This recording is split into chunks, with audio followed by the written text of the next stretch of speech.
لله نحمده ونستعينه ونستغفره ونعوذ بالله من شرور أنفسنا ومن سيئات أعمالنا من يهده الله فلا مضل له ومن يضلل فلا هادي له أشهد أن لا إله إلا الله وحده لا شريك له وأشهد أن محمدا عبده ورسوله أما بعد فإن خير الحديث كتاب الله وخير الهدي هدي محمد صلى الله عليه وسلم وشر الأمور محدثاتها وكل محدثة بدعة وكل بدعة ضلالة وكل ضلالة في النار. اللهم صل على محمد وعلى آل محمد كما صليت على إبراهيم وعلى آل إبراهيم إنك حميد مجيد. اللهم بارك على محمد وعلى آل محمد كما باركت على إبراهيم وعلى آل إبراهيم إنك حميد مجيد. رب اشرح لي صدري ويسر لي أمري واحلل عقدة من لساني يفقهوا قولي. اللهم انفعنا بما علمتنا وعلمنا ما ينفعنا وزدنا علما. أعوذ بالله السميع العليم من الشيطان الرجيم من همزه ونفخه ونفثه.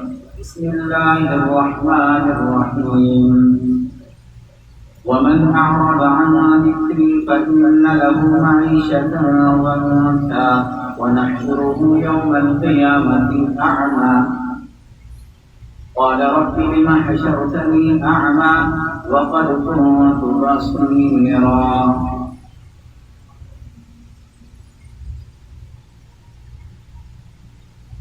ہر قسم کی حمد و ثنا اللہ مالک العالم ذوالجلال والاکرام کے لیے خاص ہے.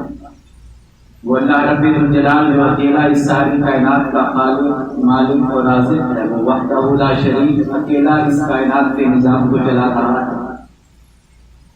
انگن خدا تعالیٰ درود و سلام نبی مکرم رسول معظم خیر کریم مجسم جناب محمد رسول اللہ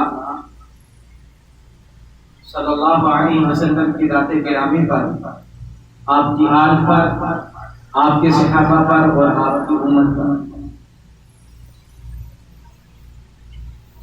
معزز سامعین کرام، گزشتہ خطبہ جمعۃ المبارک میں آپ کے سامنے کچھ گزارشات رکھی تھی قرآن مجید کی اہمیت اور فضیلت کے حوالے سے کہ جو انسان قرآن مجید پڑھتا ہے اللہ رب الجلال کو کتنا ثواب کتنا اجر عطا فرماتا ہے. آج کے خطبہ جمعۃ المبارک میں اس حوالے سے کچھ گزارشات کرنا چاہوں گا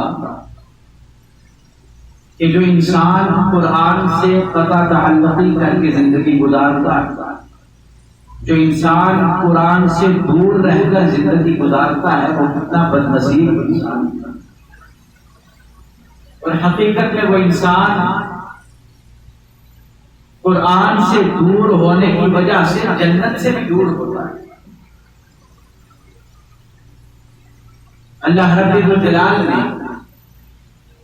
قرآن مجید فرقان حمید میں فرمایا وَمَنْ أَعْرَضَ عَنْ ذِكْرِي فَإِنَّ لَهُ مَعِيشَةً ضَنكًا. فرمایا جو ہمارے ذکر سے اعراض کرتا ہے، جس نے اللہ کے قرآن سے اعراض کیا، اللہ کے قرآن سے دور رہ کر زندگی گزارتا رہا،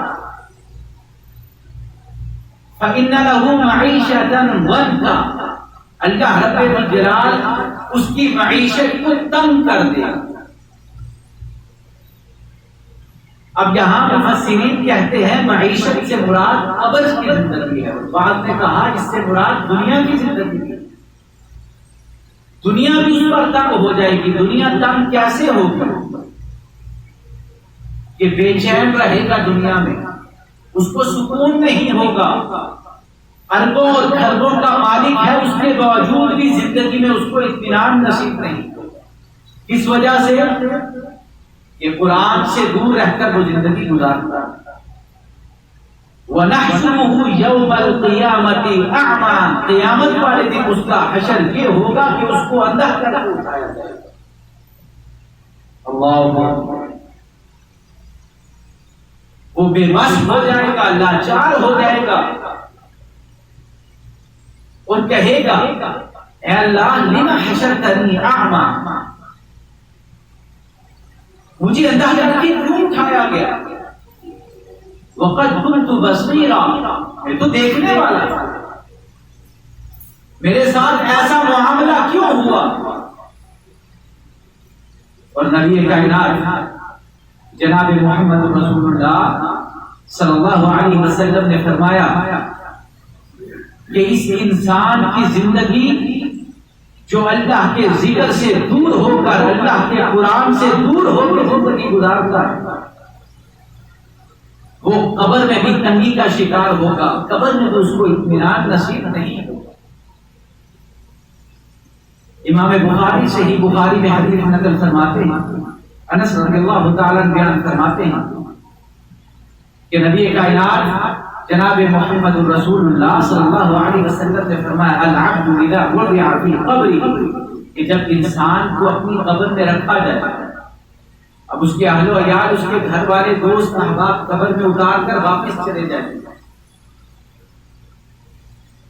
فرمایا اتاہ ملکان، اس کے پاس دو فرشتے آئیں گے، منکر نکیر آئیں گے،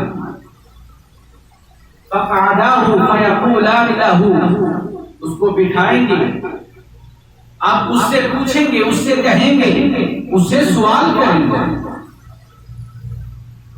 کہ اے بندے بتا ما كنت تقول في هذا الرجل محمد صلی اللہ علیہ وسلم، کہ تیرا محمد رسول اللہ صلی اللہ علیہ وسلم کے بارے میں کیا خیال ہے، کیا رائے ہے، تو کیا کہتا ہے، تو کیا جانتا ہے کہ نیک انسان ہوگا، متقی ہوگا، پرہیزگار ہوگا، قرآن و سنت کے مطابق زندگی گزارنے والا ہوگا۔ نبی کائنات صلی اللہ علیہ وسلم نے فرمایا فیقول، وہ کہے گا اشہد انہ عبد اللہ ورسولہ، میں گواہی دیتا ہوں وہ اللہ کے بندے ہیں اور اللہ کے رسول ہیں۔ اور یاد رکھیے گا یہ جواب وہی دے سکے گا کہ جس نے حقیقی معنوں میں زندگی قرآن و سنت کے مطابق گزاری، جو اپنی من مرضی سے زندگی گزارتا رہا وہاں اس کو جواب نہیں سنیے گا۔ جس نے کبھی زندگی میں قرآن کھول کے دیکھا نہیں، قرآن کو سمجھا نہیں، قرآن کو جانا نہیں، قرآن کے مطابق زندگی گزاری نہیں، اس کو جواب نہیں سنیے گا۔ کیا خیال ہے جس انسان کے کان میں روزانہ 5 مرتبہ آواز پڑتی ہے حی علی الصلاۃ، حی علی الفلاح، لوگوں آ جاؤ نماز کی طرف، لوگوں آ جاؤ کامیابی کی طرف، وہ اپنے کاروبار کو چھوڑ کے اللہ کے گھر کی طرف نہیں آتا، وہ اپنے کاروبار کو چھوڑ کے، اپنی دنیاوی مصروفیات کو چھوڑ کے اللہ کے گھر میں آ کر اپنے سر کو نہیں جھکاتا، وہ اپنے دنیاوی معاملات کو ترک کر کے اللہ کے گھر کو آباد نہیں کرتا، وہ نماز سے دور رہ کے زندگی گزارتا ہے، اس کو رمضان میں بھی قرآن پڑھنا نصیب نہیں ہوتا، وہ قرآن کے ساتھ تعلق اور وابستگی قائم نہیں کرتا، بتائیے وہ قبر میں جواب دے سکے گا؟ اللہ اکبر۔ اور میرے بھائیوں ہمیں سوچنا ہے، غور و فکر کہ نیک انسان کہے گا میں گواہی دیتا ہوں اللہ کے رسول اللہ کے بندے ہیں محمد رسول اللہ صلی اللہ علیہ وسلم۔ حدیث کے الفاظ ہیں فیقال، اس کے لیے کہا جائے گا انظر، دیکھ الی مقعدک من النار ابدلک اللہ بہ مقعدا من الجنہ، یہ جنت یہ جہنم کے ٹھکانے کو دیکھ، تیرے جہنم کے ٹھکانے کو اللہ رب الجلال نے تیرے لیے جنت میں تبدیل کر دیا۔ اللہ اکبر، اللہم اجعلنا منہم، اللہ ہمارا شمار کیا ایسے لوگوں میں۔ نبی کائنات صلی اللہ علیہ وسلم نے فرمایا فَيَرَاهُمَا جَمِيعًا، وہ دونوں کو دیکھ لے گا، جہنم کو بھی دیکھ لے گا، جنت کو بھی دیکھ لے گا، لیکن اس کا ٹھکانہ کون سا ہوگا؟ جنت اس کا ٹھکانہ ہوگا۔ اور آپ صلی اللہ علیہ وسلم نے فرمایا وَأَمَّا الْكَافِرُ أَوِ الْمُنَافِقُ، اور دوسری روایات میں ہے جو گناہگار انسان ہوگا، جو پاپی انسان ہوگا، یا جو کافر ہوگا، جو منافق ہوگا، جو اللہ کا باغی ہوگا، اللہ کا نافرمان ہوگا، اس سے پوچھا جائے گا تیرا کیا خیال ہے، تو کیا کہتا ہے، کیا جانتا ہے محمد رسول اللہ صلی اللہ علیہ وسلم کے بارے میں۔ اللہ اکبر، جب اس سے سوال ہوگا تو وہ بڑا عجیب جواب دے، جو جواب آج ہم بھی لوگوں کے منہ سے سنتے ہیں، ہمارے معاشرے میں بھی لوگ اس قسم کا جواب دیتے ہیں۔ وہ کہے گا لا ادری، لا ادری، میں نہیں جانتا، مجھے کوئی علم نہیں، کنت اقول ما یقول الناس، میں وہی کہتا ہوں جو لوگ کہتے ہیں، میرے پاس کسی چیز کا علم نہیں، میں لوگوں کی سنی سنائی کے پیچھے چلتا ہوں۔ فیقال، پھر اس سے کہا جائے گا لا دریت ولا تلیت، نہ ہی تو نے سمجھا، نہ ہی تو نے کبھی پڑھا، نہ قرآن کو دیکھا، نہ حدیث کو دیکھا، کچھ سمجھا نہیں، کچھ پڑھا نہیں، جاہلیت میں زندگی گزارتا رہا۔ ثم یضرب بمطرقۃ من حدید ضربۃ، پھر لوہے کے ہتھوڑے سے اس کو ایک ضرب لگائی جائے گی۔ میرے پیغمبر علیہ السلام نے فرمایا جب اس کو وہ ضرب لگائی جائے گی وہ چیخے گا، اس قدر چیخوں پکار کرے گا کہ جنوں اور انسانوں کے علاوہ اس کے پاس ساری مخلوقات کو اس چیخوں پکار سنائی دے۔ اللہ، اور میرے بھائیوں، اگر قرآن سے رہ کے زندگی دور رہ کے زندگی گزاریں گے، نبی کی احادیث سے دور رہ کے زندگی گزاریں گے، کبھی قرآن کو پڑھیں گے نہیں، کبھی قرآن کو سمجھیں گے نہیں، کبھی قرآن کو جاننے کی کوشش نہیں کریں گے، اللہ کی قسم قبر کے عذاب سے نہیں بچ سکیں گے۔ یہ قرآن قبر کے عذاب سے بھی بچانے والی کتاب ہے۔ اللہ اکبر۔ اور ایک دوسری حدیث میں نبی کائنات صلی اللہ علیہ وسلم نے فرمایا اس شخص کو جس ہتھوڑے کے ساتھ مارا جائے گا، جس گرز کے ساتھ مارا جائے گا، اگر اس کی ایک ضرب، اس کو ایک بار کسی پہاڑ پہ مارا جائے تو ایک ضرب سے وہ پہاڑ ریزہ ریزہ ہوتا ہے۔ پھر اس پر قبر میں جو سانپ اور جو بچھو چھوڑے جائیں گے، اللہ اکبر۔ نبی کائنات صلی اللہ علیہ وسلم نے فرمایا اگر ان میں سے ایک بھی قبر سے باہر نکل کر ایک منہ مار دے اس کے بعد زمین پر سبزہ اگنا ختم، اتنے زہریلے ہوں گے، اتنے سخت۔ اللہ اکبر۔ اور میرے بھائیوں، اگر ہم ان سزاؤں سے بچنا چاہتے ہیں، اس ذلت اور رسوائی سے بچنا چاہتے ہیں، دنیا میں بھی عزت چاہتے ہیں، آخرت میں بھی عزت چاہتے ہیں، قبر میں بھی اللہ کی قربت چاہتے ہیں، جنتی بننا چاہتے ہیں، تو قرآن سے تعلق کو مضبوط کرنا ہوگا۔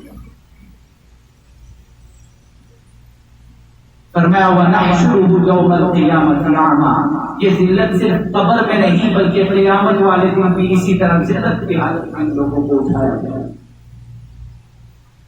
اور صحیح مسلم کی حدیث ہے،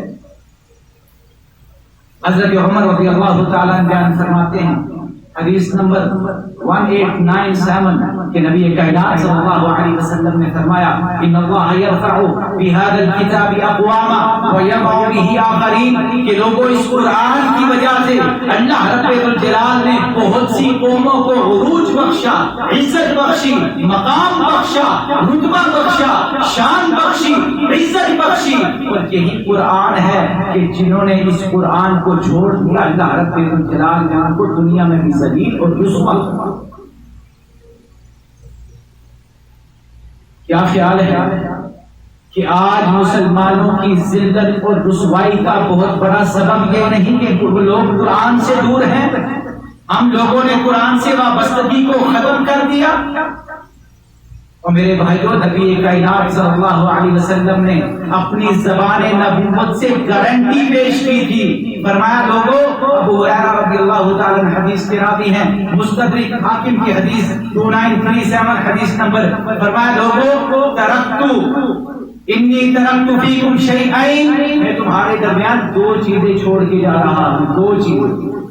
کسی تیسری چیز کا ذکر میرے پیغمبر نے نہیں کیا۔ فرمایا دو چیزیں تمہارے درمیان چھوڑ کے جا رہا ہوں، لن تضلوا بعدہما، ان دونوں کے بعد تم کبھی بھی گمراہ نہیں ہو سکو گے اگر ان دونوں کو مضبوطی سے تھام لو گے، ان دو چیزوں کو مضبوطی سے تھام لو گے، ان دو چیزوں کے مطابق زندگی گزارنا شروع کر دو گے، ان دو چیزوں کو اپنی زندگی کا دستور اور منشور بنا لو گے۔ میرے پیغمبر نے فرمایا لن تضلوا بعدہما، کبھی تم گمراہ نہیں ہو سکتے۔ وہ دو چیزیں کون سی ہیں؟ فرمایا کتاب اللہ و سنتی، ایک اللہ کی کتاب اور ایک محمد رسول اللہ صلی اللہ علیہ وسلم نے فرمایا میری سنت، ان دو چیزوں کو تھامے رکھو، دنیا کی کوئی طاقت بھی تمہیں گمراہ نہیں کر سکتی۔ آج مسلمانوں نے چھوڑ دیا ان دو چیزوں کو، آج قرآن و سنت کی پرواہ نہیں ہوتی، آج ہمیں پرواہ ہوتی ہے اپنے قوم، قبیلے، برادری کی، خاندان کی، اپنے خاندانی رسومات کی۔ پتہ ہوتا ہے قرآن نے یہ کہا، حدیث میں یہ آیا، لیکن ہمیں فکر کس چیز کی ہوتی ہے؟ ہمارا خاندان ناراض ہو جائے گا، ہماری برادری والے کیا کہیں گے، ہمارے قوم قبیلے والے کیا کہیں گے، ہمارے قبیلے کی رسومات یہ ہیں، ہماری برادری میں یہ چیز چلتی ہے، لہذا مجبوری ہے ہم کیا کریں۔ قرآن تو یہی کہتا ہے، حدیث بھی یہی کہتی ہے۔ اللہ تو فرمایا جب تک ان دو چیزوں کو تھامے رکھو گے کبھی بھی گمراہ نہیں ہوگے، اور جب انسان ان دو چیزوں کو چھوڑ دیتا ہے تو پھر گمراہی سے اس کو کوئی نہیں بچا سکتا۔ اللہ اکبر۔ اور میرے بھائیوں، اور سب سے بڑی بدبختی اور سب سے بڑی بدنصیبی اس انسان کی جو اللہ کے قرآن سے دور ہو کے زندگی گزارتا ہے، سب سے بڑی بدبختی کیا ہے؟ کل قیامت کا دن ہوگا اور اس کے خلاف مقدمہ کون درج کروائے گا؟ محمد رسول اللہ صلی اللہ علیہ وسلم۔ اللہ اکبر۔ وہ پیغمبر جو اپنی امت سے کتنی محبت کرتا ہے، قیامت کا دن ہوگا، سارے انبیاء ربی نفسی نفسی کی پکار لگا رہے ہوں گے، ہر نبی کو بھی اپنی جان کی فکر ہوگی، ایک محمد رسول اللہ صلی اللہ علیہ وسلم پکار لگا رہے ہوں گے، التجا کر رہے ہوں گے، یا ربی امتی امتی، اے اللہ میری امت، اے اللہ میری امت، آج کے سفریوں والے دن میری امت کو جہنم کی آگ سے بچا لے۔ وہ پیغمبر علیہ الصلوۃ والسلام بھی جن لوگوں نے قرآن سے اعراض کیا، قرآن سے دور ہو کے زندگی گزاری، قرآن کو اپنی زندگی کا دستور اور منشور نہیں بنایا، قرآن کو اپنی زندگی کا اوڑھنا اور بچھوڑنا نہیں بنایا، وہ پیغمبر بھی اللہ رب الجلال سے کہیں گے یا ربی ان قوم اتخذوا هذا القرآن مہجورا، اے اللہ میری اس قوم نے قرآن کو چھوڑ دیا۔ اللہ اکبر۔ یہ دنیا کی عدالتیں تو ہیں نہیں کہ گواہ خرید لیے جائیں گے، قاضی بک جائیں گے، غریب کے لیے قانون اور ہوگا، امیر کے لیے قانون اور ہوگا، نہیں، یہ میرے اللہ رب الجلال کی عدالت ہے، اور ہمارے خلاف وکالت کون کر رہا ہے؟ محمد الرسول اللہ صلی اللہ علیہ وسلم۔ کہ اللہ ان لوگوں نے قرآن کو چھوڑ دیا تھا، اللہ یہ قرآن سے دور ہو کے زندگی گزارتے تھے، اور اس سے بڑی بدنصیبی کیا ہے، اس سے بڑی بدبختی کیا ہے؟ نبی کائنات صلی اللہ علیہ وسلم نے فرمایا، صحیح مسلم کی حدیث ہے 534 نمبر حدیث، نبی کائنات صلی اللہ علیہ وسلم نے فرمایا، لوگوں القرآن حجت لک او علیک، یہ قرآن یا تو تمہارے لیے حجت بن جائے گا یا تمہارے اوپر تمہارے خلاف حجت بن جائے گا۔ جو اس قرآن کو پڑھتا رہا، جو اس قرآن سے تعلق اور وابستگی رکھ کے زندگی گزارتا رہا، جس نے اس قرآن کو جاننے اور سمجھنے کی کوشش کی، یہ قرآن اس کے حق میں گواہی پیش کرے گا، اور جو اس کے برعکس زندگی گزارتا رہا، کبھی قرآن پڑھنے کی کوشش نہیں کی، کبھی قرآن کو سمجھنے کی کوشش نہیں کی، کبھی قرآن کے ساتھ اس کو لگاؤ تھا ہی نہیں، کبھی قرآن کے ساتھ اس کو محبت دی ہی نہیں، وہ قرآن اس کے خلاف حجت پیش کرے گا، اس کے خلاف گواہی پیش کرے گا۔ اللہ اکبر۔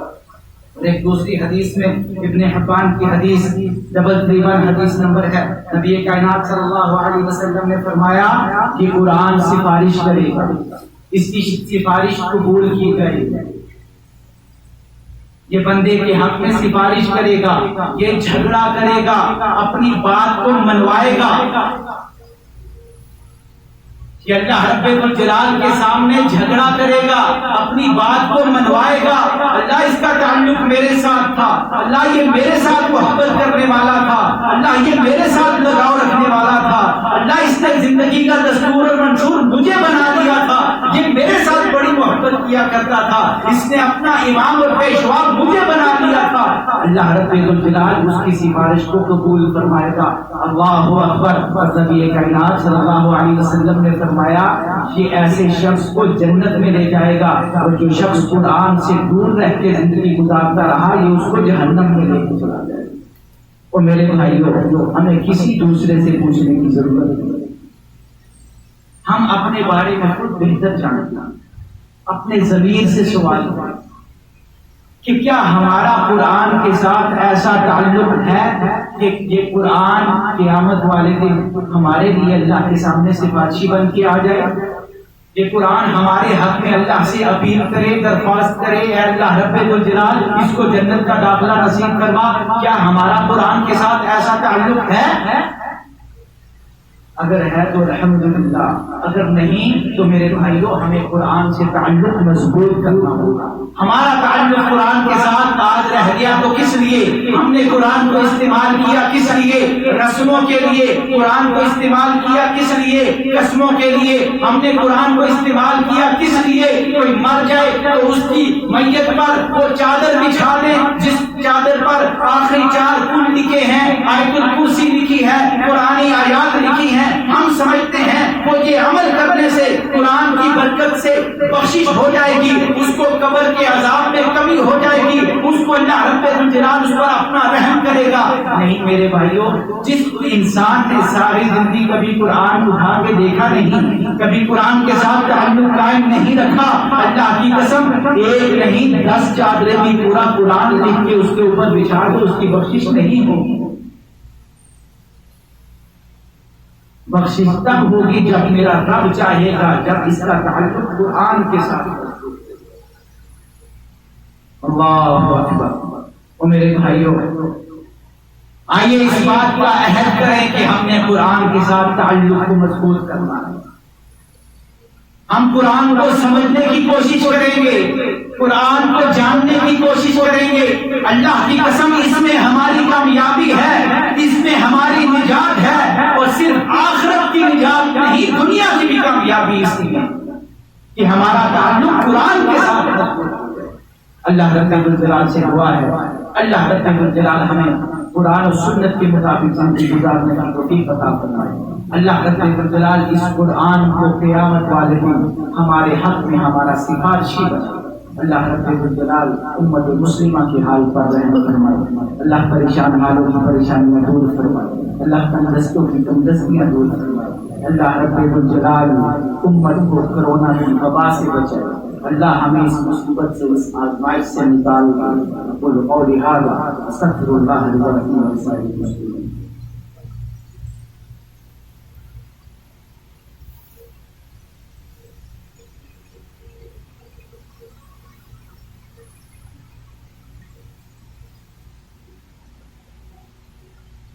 إن الحمد لله الواحد القهار الذي سخر الشمس والقمر والليل والنهار والصلاة والسلام على سيد الأبرار اللهم صل على محمد وعلى آل محمد وبارك وسلم وصل عليه۔ یہ ساتھیوں نے 2 سوال کیے ہیں۔ سب سے پہلا سوال یہ تھا کہ کیا روزے کی حالت میں ٹوتھ پیسٹ کیا جا سکتا ہے یا نہیں؟ روزے کی حالت میں بعض لوگوں کا یہ نظریہ ہے کہ مسواک بھی کم استعمال کرنا چاہیے، جبکہ یہ بات بالکل غلط ہے۔ کہ حبیب رسول فرماتے ہیں صحیح بخاری میں کہ میں نے روزے کی حالت میں نبی اکرم صلی اللہ علیہ وسلم کو اتنا مسواک کرتے ہوئے دیکھا کہ میں شمار ہی نہیں کرتا۔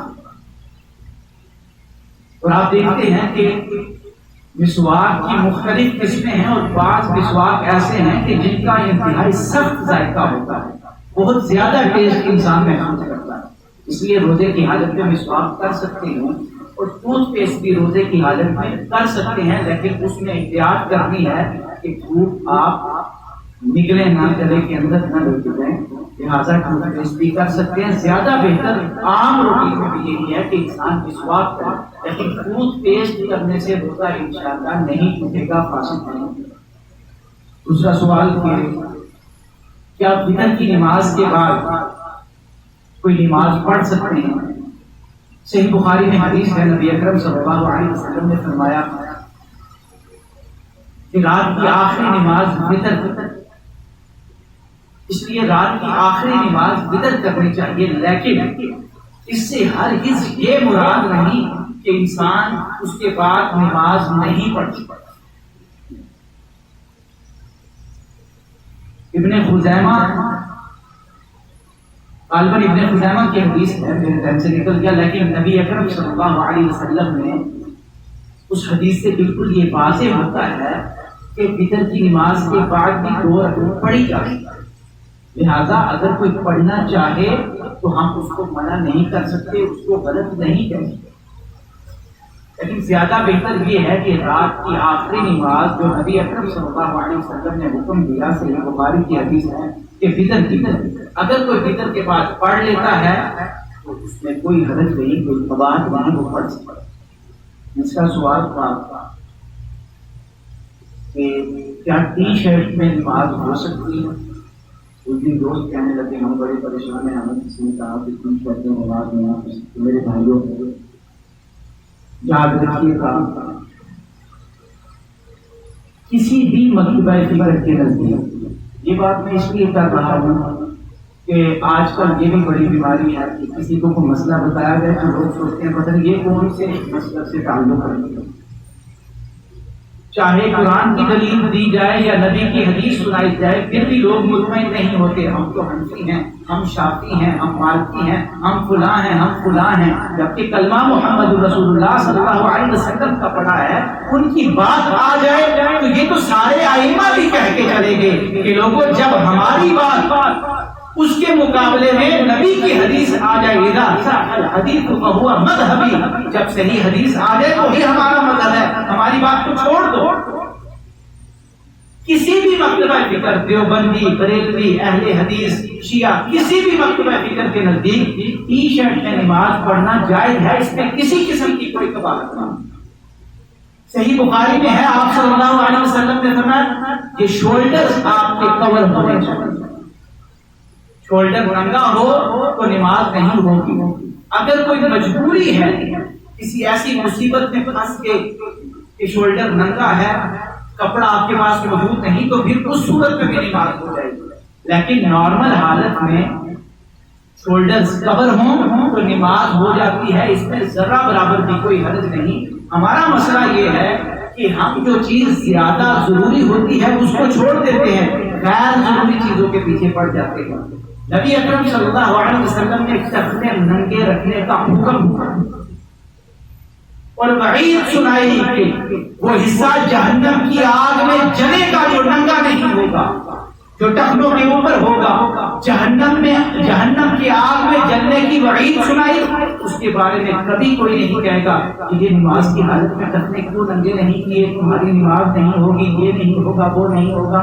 جو غیر ضروری چیزیں ہیں ہم اس کے پیچھے پڑ جاتے ہیں، تمہارا سر ننگا ہے تمہاری نماز نہیں ہوگی، تم نے ٹی شرٹ پہنی ہے تمہاری نماز نہیں ہوگی، انشاءاللہ اس کی نماز ہو جائے گی، اس میں کسی قسم کی کوئی کباہت اور کوئی حرج نہیں۔ اللہ رب ہمیں سمجھنے کی کوشش عطا فرمائے۔ اقول قولي هذا استغفر الله لي ولكم ولسائر المسلمين، اللهم اغفر لنا وللمؤمنين والمؤمنات والمسلمين والمسلمات الاحياء منهم والاموات والف بين قلوبهم واصلح ذات بينهم وانصرهم على عدوك وعدوهم، اللهم لعن الكفرة الذين يصدون عن سبيلك ويكذبون رسلك ويقاتلون اولياءك، اللهم خالف بين كلمتهم وزلزل اقدامهم وانزل بهم بأسك الذي لا تمده عن القوم المجرمين۔ اللهم نبر قلوبنا بالقرآن، اللهم زين أخلاقنا بالقرآن، اللهم أدخلنا الجنة الفردوس بالقرآن، اللهم مصرف القلوب صرف قلوبنا إلى طاعتك، اللهم مقلب القلوب ثبت قلوبنا على دينك، ربنا تقبل منا إنك أنت السميع العليم وتب علينا إنك أنت التواب الرحيم. وصلى الله